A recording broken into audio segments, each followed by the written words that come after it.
you're looking at a shot of Union Square here as they're getting ready, gearing up earlier today as they make their way to Wall Street tonight here.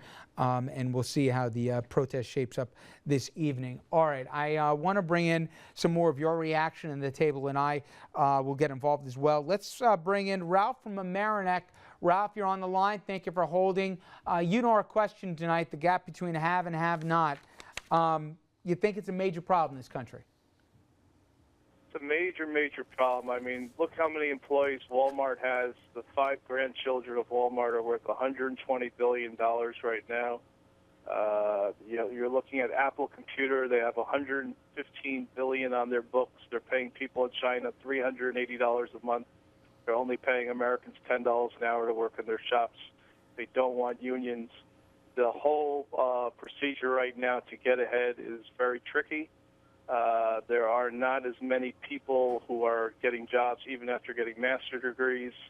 NYU, although they have very interesting professors with liberal ideas, they're charging $50,000 to $60,000 a year.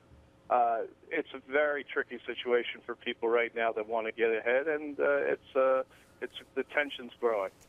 All right, let me read some comments here, and then I'll bring the table in. And this comment coming to us via Facebook, and it's from Heather C. Colson. She writes, answering the same question that I've asked you folks on our phone lines. Obviously it is, speaking of the gap. Half of America is on government aid and still can't get by. We have homeless and kids that don't know if they're going to have anything to eat when they get home from school, while the rich are paying hundreds of dollars for dinner here. Next, these comments coming via Twitter. L. Thompson 11 writes, I think all Occupy Wall Street does is breed entitlement. I am a hardworking American, and I don't expect government handouts. Some of us work. And in a response of sorts here, the last tweet says, in speaking of the gap, the U.S. Census Bureau does think that there is too much of a pronounced gap between have and have not, as I do. 44% of the nation is poor or near poor, one illness or job cut from homelessness.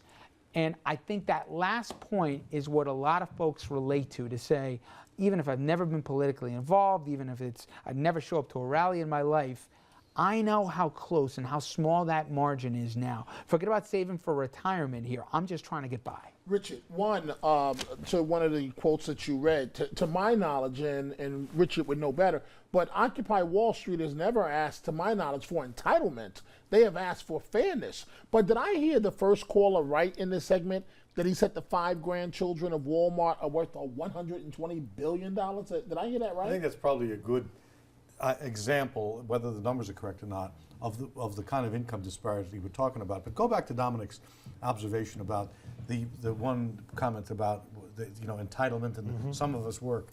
It fascinates me that the opposition to this has to characterize the movement as lazy and not interested in hard work, as though if you really were interested in hard work, the nation still provides you with opportunity. That's the heart of the debate. And if the other side thinks they can win that debate merely by saying you're a lazy bum, not only is it wrong, it's going to lose politically, which will give you some idea of the strength of Occupy and the poverty of the opposition. And one of the things we're trying to do this hour is to put a face. You're hearing the words here and you're hearing people's stories. And in a moment, I'm going to show you about a face of a person involved in this movement that may surprise at least some folks. And speaking of faces of the 99%, a 20-something with a lot of education and ambition and also a lot of debts and not a lot of prospects. I am 25. For my 26th birthday, I'll lose my insurance. I have a law degree, I have a master's degree, I have $150,000 in student debt. I have no job. I am the 99%.